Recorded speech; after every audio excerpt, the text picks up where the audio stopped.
नमस्कार। सरकार ने इतनी बड़ी बड़ी योजनाएं देश के ऊपर थोपने से पहले कोई होमवर्क नहीं किया।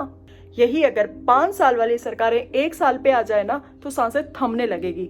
जिस भारत में पहले जय जवान जय किसान का नारा लगा था, आज उसी भारत में ना किसानों की जय हो रही है ना ही जवानों की। तो चलिए समझते हैं इस अग्निपथ योजना को।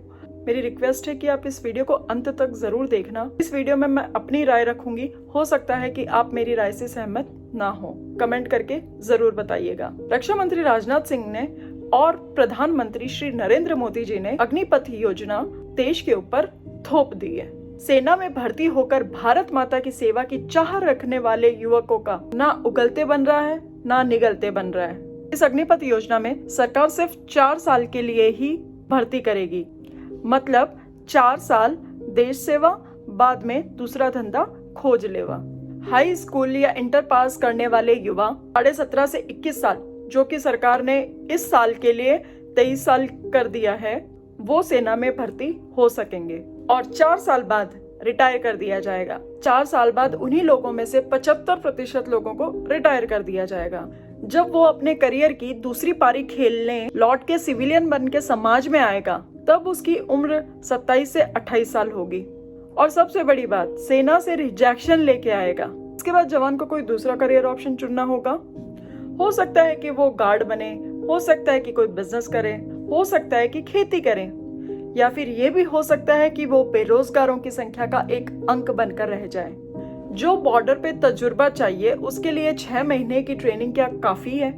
अग्निपथ तब लाते जब सामान्य भर्तियां कर लेते। सामान्य भर्तियां करने से पहले 4 साल की नौकरी लाकर युवाओं के अंदर सरकार ने शक का बीज खुद बोया है। अग्निपथ योजना में युवाओं को 4 साल के लिए भर्ती किया जाएगा। 4 साल तक अच्छा वेतन भी मिलेगा, लेकिन 4 साल की नौकरी के बाद सिर्फ 25% ही लोग आगे जा पाएंगे। शहीद होने की स्थिति में परिजनों को 1 करोड़ भी मिलेगा और बची हुई सैलरी भी मिलेगी। डिसेबिलिटी की अवस्था में 54 लाख तक की राशि दी जाएगी और बची हुई सैलरी भी दी जाएगी और पूरे देश में मेरिट के आधार पर भर्तियां होगी। दोस्तों, सवाल ये भी है कि इतना बड़ा फैसला ये लिया क्यों गया? इसके पीछे केवल यही तर्क दिया गया है, देश की सेवा की भावना रखने वाले युवाओं को ज्यादा से ज्यादा मौका मिलेगा। 3 सेनाओं में युवाओं की भागीदारी होगी। मोटा मोटी ये मानकर चलिए कि ये बेरोजगारी खत्म करने का प्लान है। अगर ये प्लान है तो बहुत दुखदाई है। 4 साल बाद जब नौकरी चली जाएगी तब क्या होगा? 26-27 साल के युवा क्या करेंगे? सरकार का कहना है कि जो भी रिटायर होंगे उनको अग्निवीर का प्रमाण पत्र भी दिया जाएगा और उन प्रमाण पत्र के थ्रू वो आसानी से, अगर उनको बिजनेस करना है तो लोन मिल जाएगा, उनको प्राइवेट नौकरी में प्राथमिकता दी जाएगी। चलो मान लेते हैं ये बात।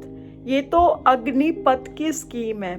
सरकार की जो पुरानी जो लोन वाली जो स्कीम थी ना, जो मेन लोन वाली स्कीम, उसमें भी बैंक लोन नहीं देती। बैंक के पास अगर जाके बोलेंगे ना कि भाई मोदी जी ने ये स्कीम निकाली थी, इसका हमें लोन चाहिए, वो सीधा यही कहते हैं कि भाई जाके मोदी जी से लो। अगर आपको लोन चाहिए तो हमारे पास में ये इतने एक डॉक्यूमेंट की लिस्ट थमा देते हैं। प्रैक्टिकली देखे तो ये बहुत मुश्किल है। और रही बात प्राइवेट नौकरी की, तो आप ही बताइए, जो सेना में भर्ती हो रहे हैं युवा, उनकी पढ़ाई 10th या 12th होगी और किसी भी नौकरी को करने के लिए आजकल MBA, इंजीनियरिंग, ये इन लोगों को नौकरी नहीं मिल रही है, तो वो लोग इनको कैसे प्राथमिकता देंगे? और इनकी ट्रेनिंग के अकॉर्डिंग जो बची जॉब है वो है गार्ड की। इतनी रेपुटेशन वाली ट्रेनिंग लेके गार्ड की नौकरी, बता दीजिए अगर मैं गलत कह रही हूँ तो। 4 साल का तीर चलाकर सरकार ने अपनी नाक तो बचा ली है, मगर सैनिकों के मन में हमेशा रिटायर होकर नई नौकरी खोजने का तनाव हमेशा रहेगा। आपने अब तक ये तो जान लिया होगा कि ये स्कीम क्या है। अब मैं आपको ये बताती हूँ कि इस स्कीम के पीछे क्या लाला बुद्धि लगाई है। इस योजना का मेन काम है पैसा बचाना। जो सरकार कंपनियां बेच बेच के पैसा कमा रही है, वो सेना से क्यों पैसे नहीं बचाएगी? जहां लोगों के लिए नौकरी एक ख्वाब है, वहां 4 साल की मिल जाए। कहते हैं कि इससे सभी वर्गों को सेना में बराबरी का मौका मिलेगा। अभी कई रेजिमेंट जातियों और समुदायों के नाम पर है। इन रेजिमेंट में बाहरी व्यक्ति की भर्ती पर रोक है। बिना रेजिमेंट भरे सेना को नौजवान मिल जाएंगे, यानी सांप भी मर जाएगा, लाठी भी नहीं टूटेगी। अभी सेना में करीब 1.25 लाख पद खाली है। भरने में करीब 6 से 7 साल लग जाएंगे। अभी सेना 10 साल के एसएससी पर 5 करोड़ खर्च करती है, 14 साल के एसएससी पर लगभग 7 करोड़ और रक्षा बजट का 60% पेंशन और सैलरी में जाता है। अग्निवीरों में 4 साल की सैलरी पर करीबन 80 से 85 लाख रुपए खर्च आएगा। 1000 जवानों पर करीब 11,000 करोड़ रुपए की बचत होगी और सैलरी और पेंशन बोझ 30% तक कम होगा। इससे सरकार ने सिर्फ पैसा बचाने के सोचा है, ना कि भारतीय बालकों को सैनिक बनाने का अभियान।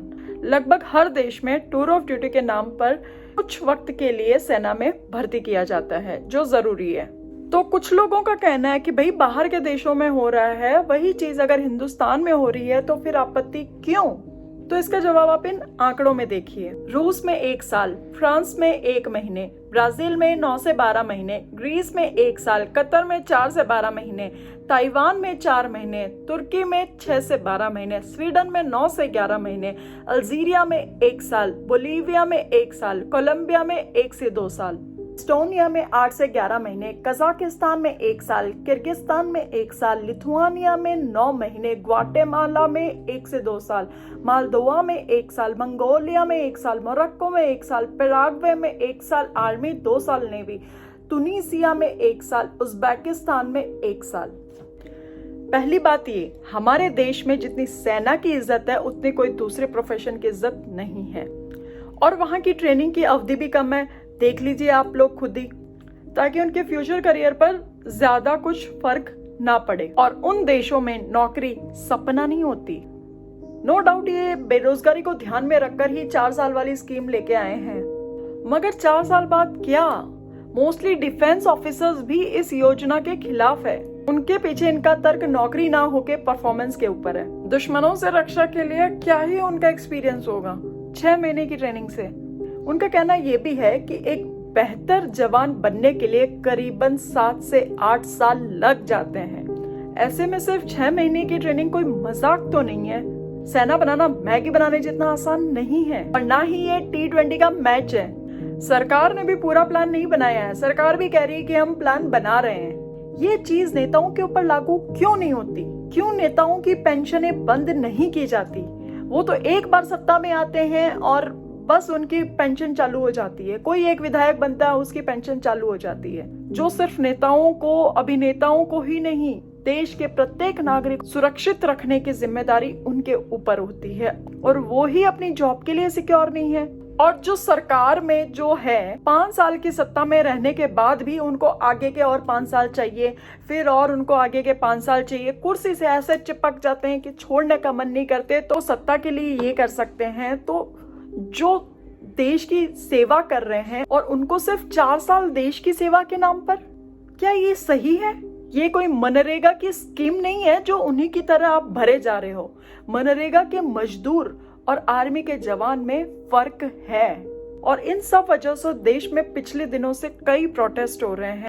जान माल का नुकसान हो रहा है, तोड़फोड़ हुई है, पब्लिक प्रॉपर्टी का काफी नुकसान हुआ है। हिंसा किसी भी चीज का हल नहीं है। वायलेंस मत कीजिए, क्योंकि हमारे ही टैक्स के पैसों से बनी हुई चीजें हैं जिनको आप बर्बाद कर रहे हो। उनका कोई पर्सनल चीजें नहीं जा रही है, हमारे ही टैक्स के पैसों की चीजें बर्बाद हो रही है। सरकार को इसमें कुछ क्लियरिफिकेशन जरूर करना चाहिए। ये जो 75% है इस पर और अच्छे से अपनी बात रखनी चाहिए। इस वीडियो में बस इतना ही। आप लोग अपनी राय जरूर देना। वीडियो पसंद आया हो तो वीडियो को लाइक कीजिए, चैनल को सब्सक्राइब करना मत भूलिएगा। अपनी राय कमेंट में जरूर दीजिए और मैं मिलती हूँ आपसे नेक्स्ट वाले वीडियो में। तब तक के लिए बाय।